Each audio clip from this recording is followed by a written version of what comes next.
મિત્રો, આજની આ વાર્તા મારી એટલે કે સરિતાની છે. આજની આ વાર્તા મારે અને મારા સસરા વચ્ચે થયેલા સહવાસની છે. તો તમે આખી વાર્તા વાંચો અને આનંદ લો કે કેવી રીતે મેં મારા સસરાનો લાંબો અને જાડો ઘોડા જેવો લીધો. તો ચાલો સીધા વાર્તા પર આવીએ. હું સરિતા છું. મારી ઉંમર 26 વર્ષ છે. મારા લગ્ન થઈ ગયા છે. મારા પતિ એક ટ્રાન્સપોર્ટ કંપનીમાં મેનેજર છે. એટલે એ મોટા ભાગનો સમય ઘરની બહાર જ હોય છે. હજુ અમારા લગ્નને માત્ર 2.5 વર્ષ જ થયા છે. અમારા ઘરે હું, મારા સાસુ સસરા અને મારી નાની નણંદ એમ 4 વ્યક્તિઓ જ રહીએ છીએ. લગ્ન પછી આજ દિન સુધી મેં મારા પતિ સાથે માત્ર આંગળીના વેઢે ગણી શકાય એટલી વાર જ સહવાસ કર્યો છે.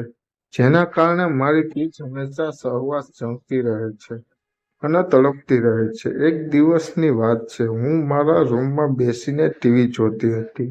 મને તરસ લાગી એટલે હું પાણી પીવા માટે રસોડા તરફ જવા લાગી. જ્યારે હું રસોડામાં ઊભી પાણી પીતી હતી ત્યારે મને મારી નણંદના રૂમમાંથી કંઈક અવાજ આવતો એમ લાગ્યું. અમારા ઘરમાં બધાના બેડરૂમ અલગ અલગ છે. મારી નણંદનું નામ નેહા છે. મેં એના રૂમની બારીમાંથી અંદર જોયું તો નેહા એક મોટું ગાજર એના હાથમાં હલાવી. મેં બારી થોડી વધારે ખોલી તો જોયું તો નેહાની ચડ્ડી અને પેન્ટ બંને ખુલ્લા હતા. એ સૂતા સૂતા ગાજર પોતાની પીચમાં અંદર બહાર કરી રહી અને આ એવા માદક અવાજ નીકળી રહ્યા હતા. નેહાની બાજુમાં એક જાડો મૂળો પણ હતો. હું પાછી ટીવી જોવા લાગી. પણ મેં મારા મનમાં નેહાને ઠપકો આપવાનો વિચાર બનાવી લીધો હતો. 10-15 મિનિટ પછી નેહા બહાર આવી. એના મોં પર સંતોષનો ભાવ દેખાતો હતો. એના હાથમાં ગાજર મૂળો હતા. મેં એને પકડી લીધી. મેં એને ચોખ્ખું કહી દીધું કે મેં આ બધું કરતા જોઈ લીધી છે, એટલે સાચે સાચું બધું જ કહી દે. નેહાએ રડતા રડતા બધી જ વાત કહી. એના હાથમાં જે ગાજર મૂળો હતા એ આશરે 7 થી 8 ઇંચ જેટલા લાંબા હતા. મેં એને સમજાવી અને કહ્યું કે તું કોઈ સારું બોયફ્રેન્ડ બનાવી લે, પણ આ રીતે ઘરે આવું બધું કરવાથી પકડાઈ જવાય અને ઇન્ફેક્શનનો ડર પણ રહે. નેહા ભાભી, હું બોયફ્રેન્ડ તો બનાવી લઉં, પણ માણસોના ઘોડા તો આ ગાજર મૂળા કરતા ડબલ લાંબા અને જાડા હોય છે.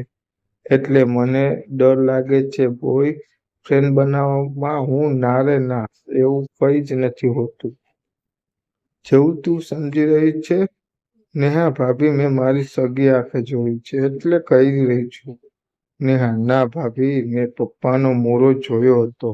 એમનો મૂળો ઘોડા જેવો જ છે. મેં આજ સુધી એવડો મોટો કોઈનો નથી જોયો. નેહાના મોઢે આવી વાતો સાંભળીને મારી પીઠ ખંજવાળ આવવાની ચાલુ થઈ ગઈ. મને તો ખબર જ ન હતી કે અમારા પોતાના ઘરમાં જ આવડું મોટું હથિયાર પડ્યું છે. હવે મારે કોઈ પણ ભોગે મારા સસરાનો મૂળો જોવો હતો. હું એના માટે એક સારા મોકાની શોધ. અને એ દિવસ પણ આવી ગયો. મારા સસરા વિશે જણાવી દઉં તમને. એમની ઉંમર 57 વર્ષ છે. હાઈટ 6 ફૂટ અને એકદમ સુડોળ શરીર ધરાવે છે. એમના જમાનામાં એક કુસ્તી પણ લડતા હતા, એટલે અત્યારે પણ એકદમ ફૂર્તીદાર શરીર છે. એમનું એક દિવસ બધા ઘરના લોકો 2 દિવસ માટે એક નજીકના સગાને ત્યાં લગ્નમાં ગયા. મારા સસરા કંઈક કામ હોવાથી ન ગયા. મને આ વાતની ખબર પડી એટલે મેં પણ ખરાબ તબિયતનું બહાનું બનાવીને ઘરે રહેવા માટે મારા સાસુને મનાવી લીધા. હવે ઘરમાં માત્ર હું અને મારા સસરા જ હતા. જ્યારે રાત પડી અમે બંનેએ જમી લીધું. ઊંઘવાના સમયે હું સસરાના રૂમમાં ગ્લાસ ભરીને દૂધ આપી આવી. એમાં મેં ઊંઘવાનો પાવડર મિલાવી દીધો હતો. મારા સસરાને વહેલા ઊંઘવાની ટેવ છે. દૂધ આપી આવ્યાના અડધા કલાક પછી હું એમના રૂમમાં ગઈ તો સસરા ઘસઘસાટ ઊંઘી રહ્યા હતા. હું એમના પલંગ પાસે જઈને ઊભી રહી. મેં 2-3 વખત એમને બોલાવ્યા પણ એ ઉઠ્યા નહીં. પછી મેં એમના હાથ પકડીને એમને હલાવ્યા તો પણ એ હલ્યા નહીં. મને હવે પાકો ભરોસો થઈ ગયો કે દવાએ એનું કામ કરી દીધું છે. મારા સસરા રાત્રે ધોતી અને બંડી પહેરીને ઊંઘે છે. મેં એમની બંડી ઉપર કરીને એમની સફેદ વાળની છાતી પર હાથ ફેરવવાનું શરૂ કર્યું. મને મજા આવી રહી હતી. મારી પીઠ ભીની થવા લાગી હતી. થોડી વાર છાતી પર હાથ ફેરવીને મેં એમની ધોતી સાઈડમાં કરી એમના ચડ્ડાનું નાડું ખોલી નાખ્યું. મારી આંખો ખુલ્લી જ રહી ગઈ. મારી નજર સામે 9 ઇંચનો મૂળો સુતેલી અવસ્થામાં હતો, જે 3 ઇંચ જેટલો જાડો હતો. મને થયું કે નેહા બિચારી સાચું જ કહેતી હતી. મારા પતિનો તો મૂળો તો મારા સસરાના મૂળાના અડધા કરતાં પણ નાનો હતો. મેં ધીમેથી મારો હાથ એમના મૂળા પર ફેરવ્યો અને પછી ધીમે ધીમે એને રમાડવા લાગી. એમનો મૂળો જોઈને મારી આંખોમાં એક અલગ પ્રકારની ચમક આવી ગઈ. સૂતેલો હતો તો પણ બહુ મોટો લાગતો હતો એમનો મૂળો. હું મારા બંને હાથમાં લઈને એને રમાડવા લાગી. એમના લખોટા પણ ખૂબ મોટા હતા. હું એને પણ પંપાળી રહી હતી. અને નવાઈની વાત તો એ હતી કે આ ઉંમરમાં પણ મારા સસરા એમના મોઢાની સાફ સફાઈનું પૂરેપૂરું ધ્યાન રાખતા હતા. એમણે આજે જ શેવિંગ કર્યું હોય એમ લાગતું હતું. થોડી વાર સુધી હલાવ્યું એટલે એમનો મૂળો કડક થવા લાગ્યો. મને પણ હલાવવાની મજા આવી રહી હતી. પછી મને ના જાણે શું સોંપ્યું કે મારા હોઠ એમના મૂળાના ટોપા પર મૂકી દીધા અને મારી જીભ એમના સિગ્નલની ગોળ ગોળ ફેરવવા લાગી. આમ તો ઘણીવાર મારા પતિ કરતા પણ હું સાફ ના પાડી દેતી, પણ આજે શું થયું કે હું સામે ચાલીને મારા સસરાનો મૂળો લેવાની લાગી.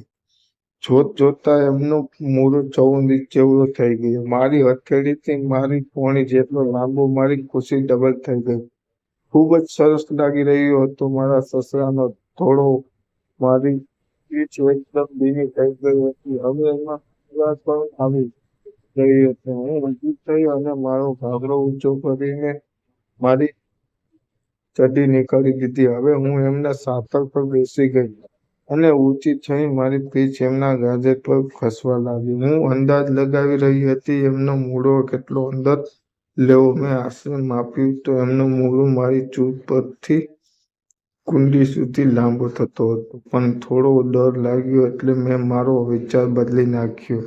હું એમ વિચારી રહી હતી કે થોડી વાર પીઠ એમના ગાજર પર ઘસીને પાણી નીકળે એટલે મારા રૂમમાં જઈને સૂઈ જાઉં. થોડી વાર આગળ પાછળ થઈને મજા લેવા માટે. મારી પીઠ ભીની હતી એટલે એમના ગાજરનું શીણ ઘણીવાર પીઠના હોઠમાં ફસાઈ જતું અને મારી આંખ નીકળી જતી. પછી હું ધીમેથી ઊંચી થતી અને પાછી ઉપરથી મજા લીધી રાખતી. થોડી વાર આમ કરવાથી મારી ઉત્તેજના વધી ગઈ એટલે હું ફટાફટ આગળ પાછળ થવા લાગી. મારી લાડો પણ એમના સાતર સાથે ઘસાઈ રહી હતી. હું મદહોશ થઈને આસમાને હતી. અચાનક મને મારા સાતર પર કંઈક સળગતું હોય એવા અહેસાસ થયો. મેં મારી મદહોશીમાંથી ધ્યાન હટાવીને જોયું તો મેં મારા સસરાજીનો હાથ હતો. એ જ મારા ઘાઘરામાં ઊંચો નીચો થઈ રહ્યો હતો. પહેલાં તો હું થોડી ગભરાઈ ગઈ. મેં એમની આંખોમાં આંખો મિલાવી તો એમને મારી સામે એક સ્માઇલ આપી અને મારી કમર પર પોતાના બંને હાથ દબાવીને મને એમના ગાજર પર દબાવી દીધી.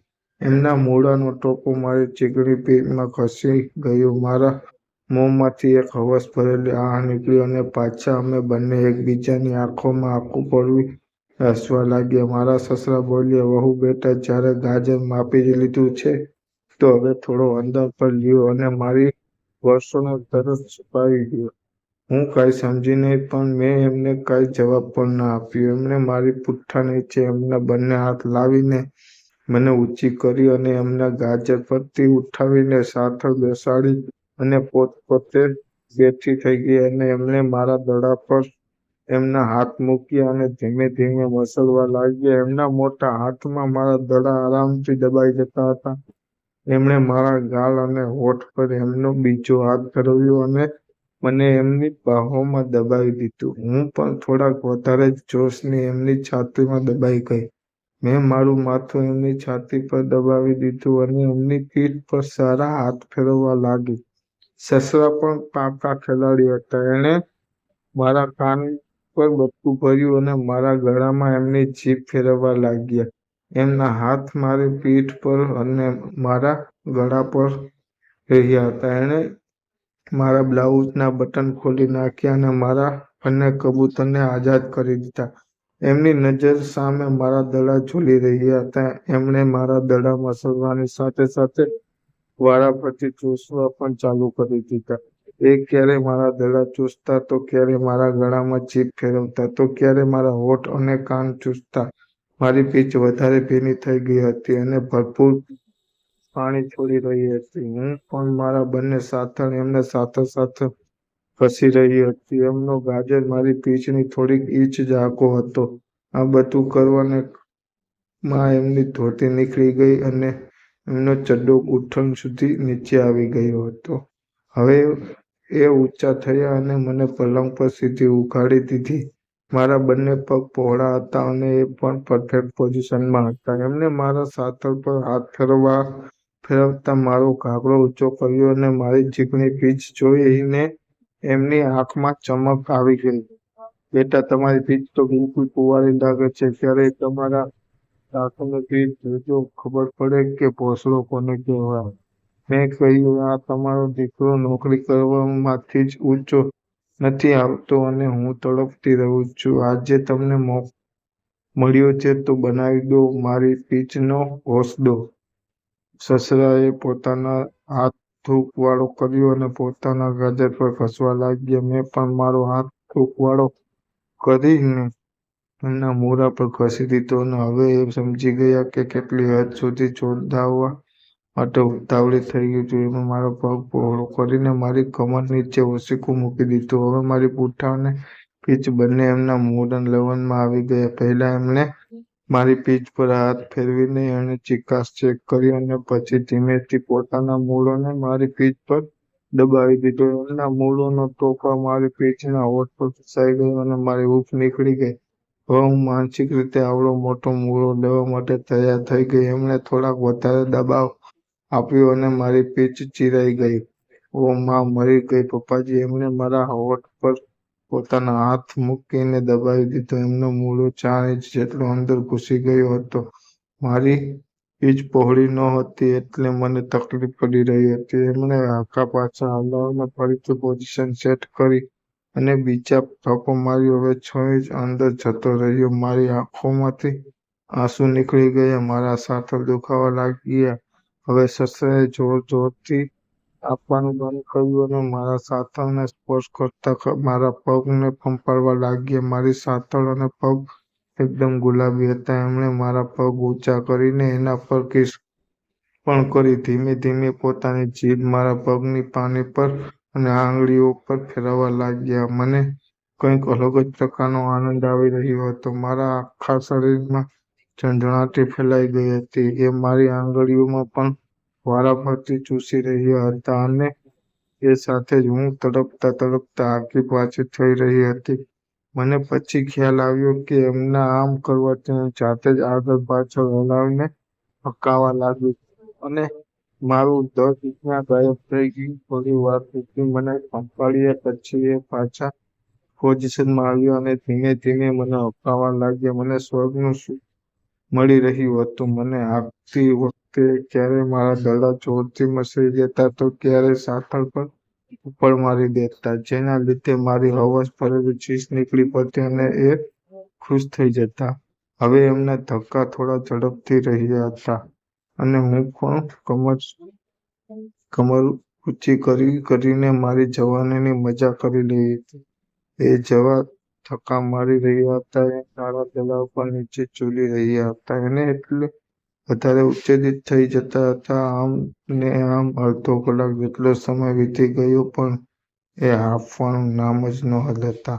મારી પીઠ તો 2 વાર પાણી છોડી ચૂકી હતી. હવે એમણે મને પોઝિશન બદલવા માટે કહ્યું અને એ ઊભા થઈ ગયા. હું પણ ઊભી થઈ અને પલંગ પર એક પગ અને બીજો પગ જમીન પર રહે એમ વાંકી વળી ઊભી રહી અને સસરા સામે જોઈને એમના પાછળથી હુમલો કરવાનું આમંત્રણ આપ્યું. સસરા બોલ્યા, "વહુ બેટા, બહુ શોખીન લાગો છો ને તમે." એમ કહીને એ મારી પાછળ આવી ગયા અને ઊભા મારી પીઠ એમનો મોઢો સેટ કરીને એક જોરદાર ધક્કો માર્યો. હું આખી હલી ગઈ. એ તો એણે મારા ખભા પકડી રાખ્યા હતા એટલે નહીં તો હું પલંગ પર જ પડી જાત. એમણે ધક્કા મારવાનું ચાલુ કર્યું.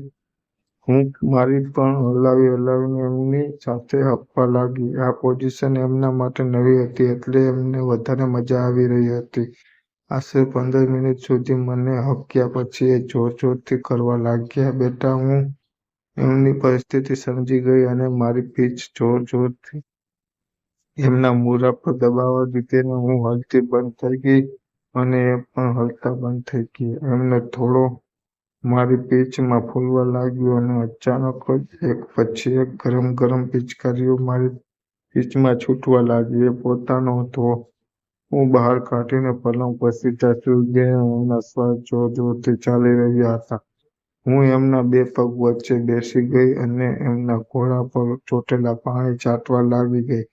મેં એમનો ઘોડો એકદમ સાફ કરી દીધો અને પછી એમની બાજુમાં એમની છાતી પર હાથ રાખીને સૂઈ ગઈ. એ આખી રાત મેં એમની સાથે ખૂબ મજા કરી. એ વિશે પછી ક્યારેક કહીશ. ધન્યવાદ.